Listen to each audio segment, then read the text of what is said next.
성부와 성자와 성령의 이름으로 말씀드립니다. 한 주간 동안 안녕하셨는지요? 지난 주간 날씨가 다시 쌀쌀해진 가운데 우리는 작년 성지주일에 사용했던 가지를 태워 제를 만든 후 그것을 이마에 바름으로써 사순절을 시작하게 되었습니다. 제를 이마에 바르는 것은 우리로 하여금 인간의 본질을 깨닫게 하려는 것에 있습니다. 인생아 기억하라. 그대는 흙이니 흙으로 돌아가리라. 애초에 아무런 존재도 없었던 인간을 하나님께서 흙으로 빚어 숨을 불어넣으시고 지금의 형태로 만드셨습니다. 제2수요일은 인간이 흙에서 나서 흙으로 돌아가는 과정에서 어떤 목표를 지향하면서 살아야 하는가에 대한 각성의 계기를 갖게 합니다. 그리고 다가오는 사순절은 이러한 각성을 실천할 수 있는 훈련의 시간이 됩니다. 우리의 훈련은 철저히 예수 그리스도를 모본으로 따르는 것에 의해 이루어집니다. 우리가 예수 그리스도의 삶과 고난 그리고 죽음의 여정을 잘 쫓아간다면 우리 역시 예수님처럼 부활의 영광도 누리게 될 것입니다. 아무쪼록 우리 모두에게 복된 부활의 소식이 전해지는 사순절 기간이 되기를 주님의 이름으로 기원합니다. 오늘 일독서인 신명기는 모세가 젖과 꿀이 흐른다는 가나안 땅을 바라보면서 행한 설교 중의 하나입니다. 모세 자신은 가나안 땅에 들어갈 수 없었지만 그래도 후손들이 약속의 땅에서 안녕하기를 바라며 최우선으로 해야 할 일들이 무엇인가를 당부하고 있는 것입니다.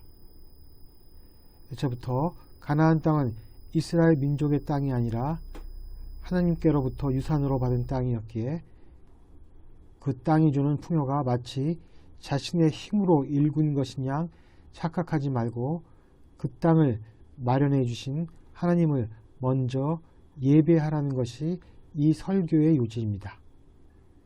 가나안 땅에서 이스라엘 민족이 잊지 말고 가장 먼저 해야 할 일은 땅에서 거둔 모든 핵곡식, 즉 첫 수확물을 야훼 하나님의 제단에 가서 바치는 일이었습니다.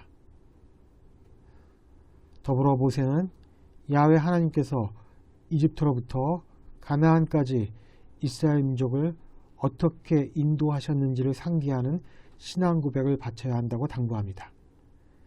신앙 고백은 떠돌며 사는 아람이라고 불리는 야곱과 그의 식솔들이 이집트에 정착한 후 강대한 민족이 되어 이집트 사람들로부터 온갖 억압과 착취를 받았으나 야훼 하나님의 도움으로 인하여 젖과 꿀이 흐르는 땅에 당도하여 종국에는 핵곡식까지 바치는 감격을 누리게 되었다는 내용으로 이루어져 있습니다.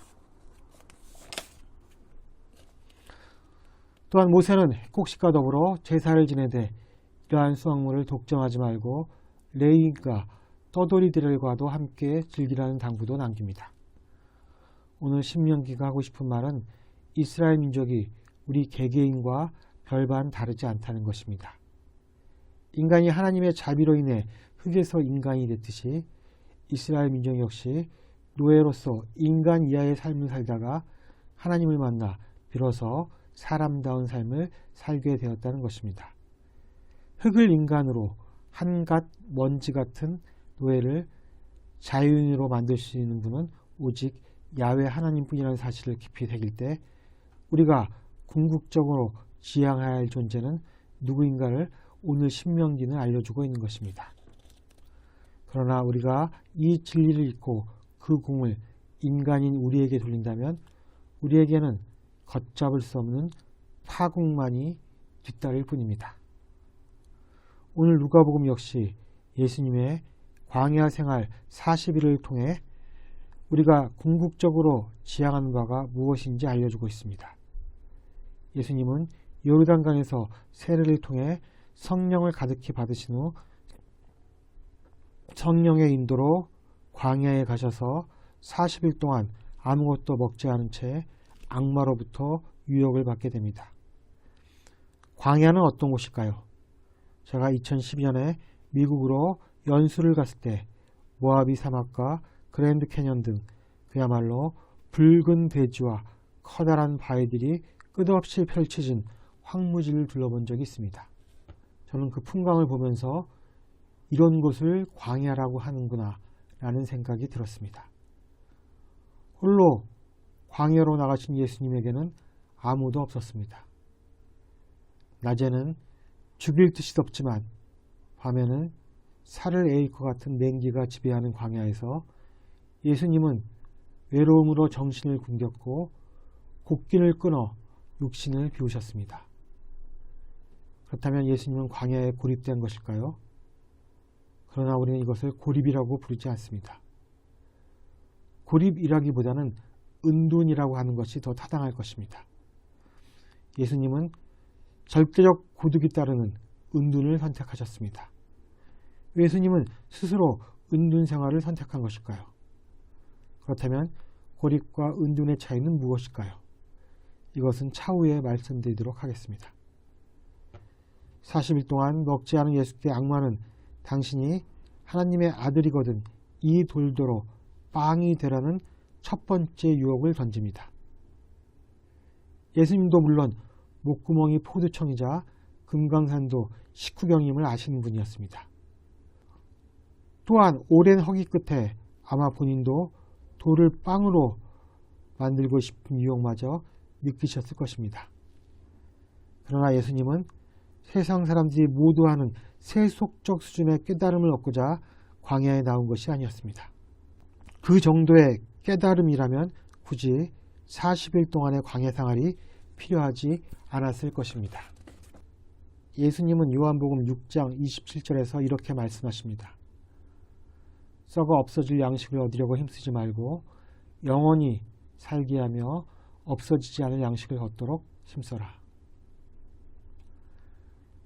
예수님은 썩어 없어지지 않을 양식의 공급원은 바로 하나님의 입에서 나오는 모든 말씀이라고 하시면서 악마의 유혹을 물리치셨습니다. 악마는 예수님을 높은 곳으로 데리고 가서 세상의 모든 왕국을 보여주며 두 번째로 유혹합니다.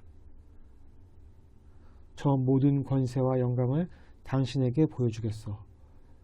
저것은 내가 받은 것이니 누구에게나 내가 주고 싶은 사람에게 줄 수 있어. 만일 당신이 내 앞에 엎드려 절만하면 모두가 당신의 것이 될 것이요. 모세의 신신당부에도 불구하고 이스라엘 민족이 걸어갔던 길이 바로 지금 악마가 제시한 유혹의 길이었습니다. 이것은 이스라엘 민족뿐만 아니라 대다수의 세상 사람들이 걷고 있는 길이기도 할 것입니다. 빵으로 대표되는 재물과 힘으로 대표되는 권력은 서로 교환 가능성이 높습니다. 재물이 권력으로 변하거나 반대로 권력을 통해 재물을 취하는 경우도 많습니다. 권력이 매력적인 이유는 정의로운 자에게는 자신의 고귀한 이상을 실현할 수 있는 효율적이며 공식적인 힘이 되는 반면 불의한 자에게는 부당하고 이기적인 욕망을 채우기 위해 무슨 일이라도 하며 형벌도 피할 수 있는 힘을 주기 때문입니다.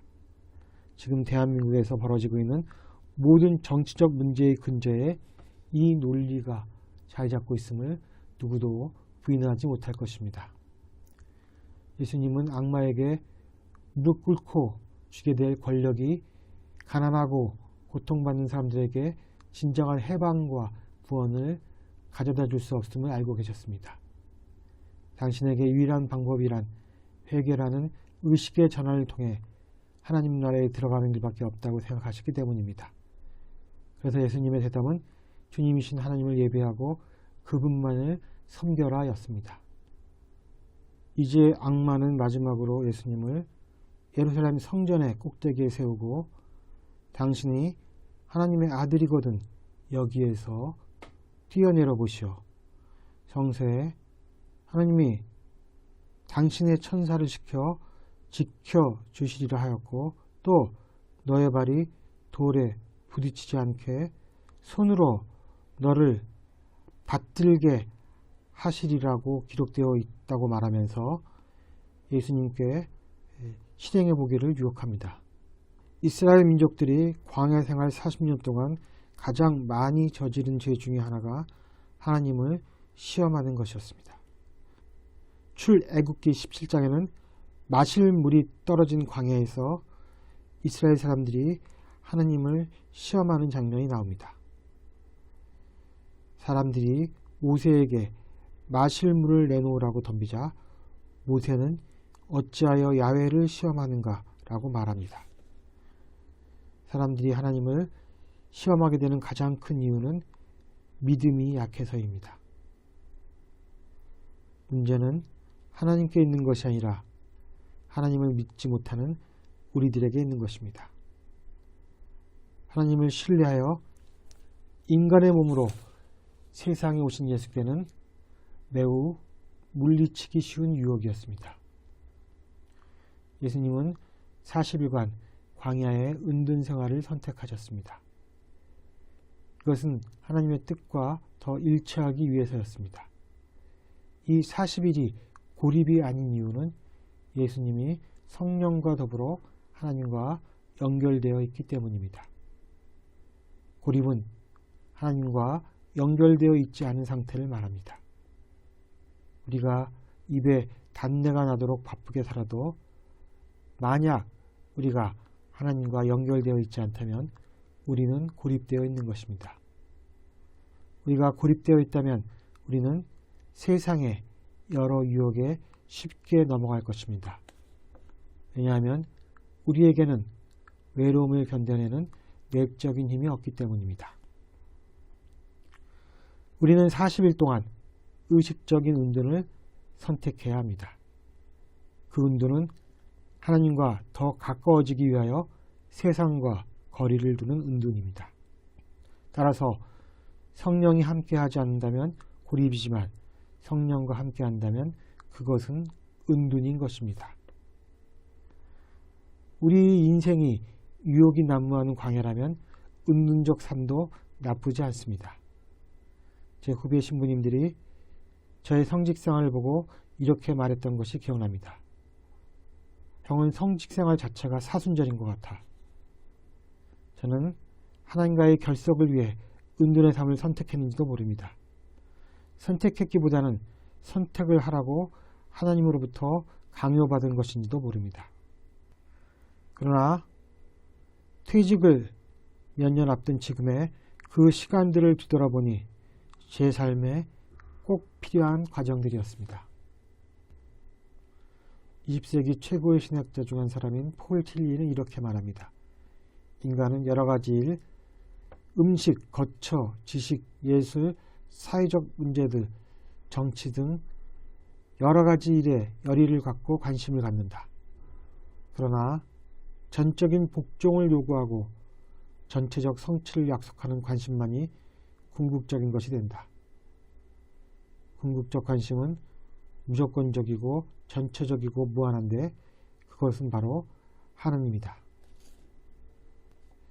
그리스도인에게 유일한 궁극적 관심은 하나님입니다. 이번 사순절기는 은둔을 통해 하느님이라는 궁극적 관심에 빠져들어 오늘 이 독서인 로마서의 말씀처럼 말씀은 내 바로 곁에 있고 내 입에 있고 내 마음에 있음을 몸으로 살아내는 시간이 되기를 기원합니다. 성부와 성자와 성령의 이름으로 말씀드렸습니다. 아멘.